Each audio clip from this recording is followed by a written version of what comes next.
and New York State lawmakers, they are tackling the dangers of technology. At a hearing Friday, lawmakers heard testimony from advocates demanding strict regulations, especially when it comes to the use of artificial intelligence. One of those advocates is the founder of Mothers Against Media Addiction, Julie Scelfo, and she's joining us this morning. So good morning, Julie. Thanks for taking the time to be with us this morning. Good morning. Thanks for having me. So you traveled up to Albany on Friday to testify about how social media platforms are now using artificial intelligence not only to engage children, but to exploit them. So what evidence do you have of that? We've already seen how children's learning is being compromised. The wide accessibility of AI means from grade school to universities that children are using generative AI, to cheat on homework and tests, and there aren't really tools for teachers to check if a student has used those applications. So it means their learning is being compromised. We're also seeing that reality is being blurred. Even adults are having difficulty discerning whether news or advertisements or messages are real or fake.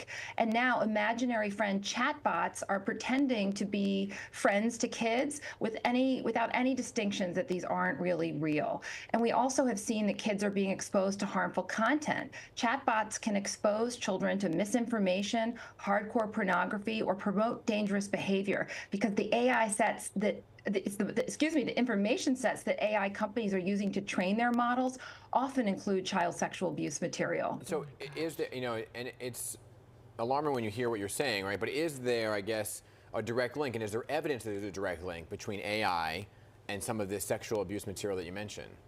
Sure. I mean, just think about these nudification apps we've been hearing about in the last year, where a user inputs a photo of a real person and AI returns a deepfake photo in which the subject then appears nude.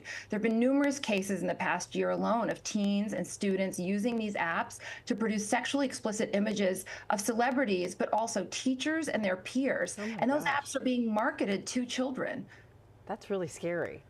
Now, you had mentioned ChatGPT. It's already being used in classrooms, but it was banned by the New York City Department of Education.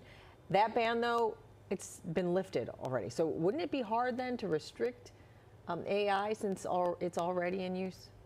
Well, when we started driving cars, we didn't have traffic laws, we didn't have street signs, we didn't have stop lights, but we saw so many accidents and so many problems that we quickly realized we needed to have some policies in place to ensure people would be safe. So it's absolutely no problem for lawmakers to step up now and pass some new policies that will ensure AI is regulated in a way that ensures child safety, ensures transparency, so that independent bodies can check on the data sets that AI is using, and to implement just common sense procedures so that we all know these apps are safe for kids. So who would monitor all that, right? The transparency, the regulations, you're talking about the accountability, the responsibility. Your federal government, but like, what are they, forming a new unit?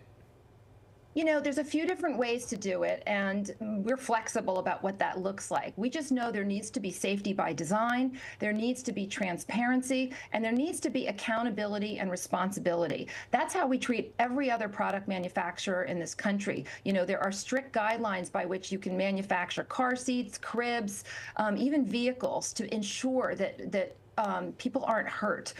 So we just need to do the same for AI. Yeah, I mean, some social media are already trying to do their part. Instagram recently announced enhanced child safety measures, but do you think that goes far enough? We found it kind of interesting timing that Instagram announced those child safety measures.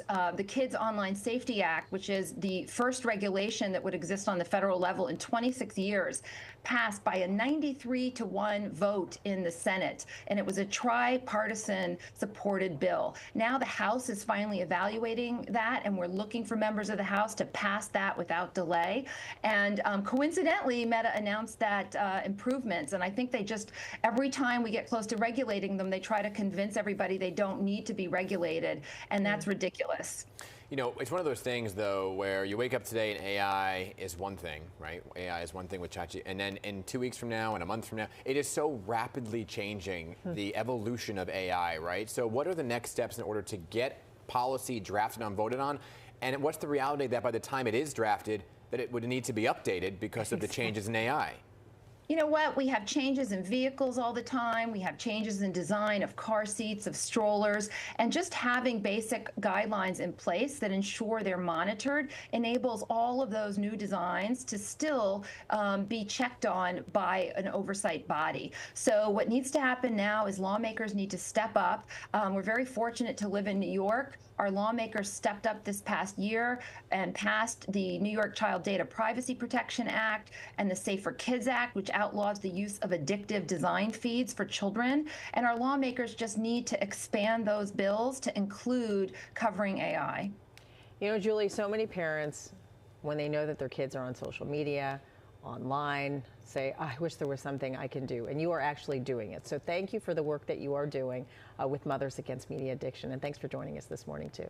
Thanks. We invite your viewers to join us at joinmama.org.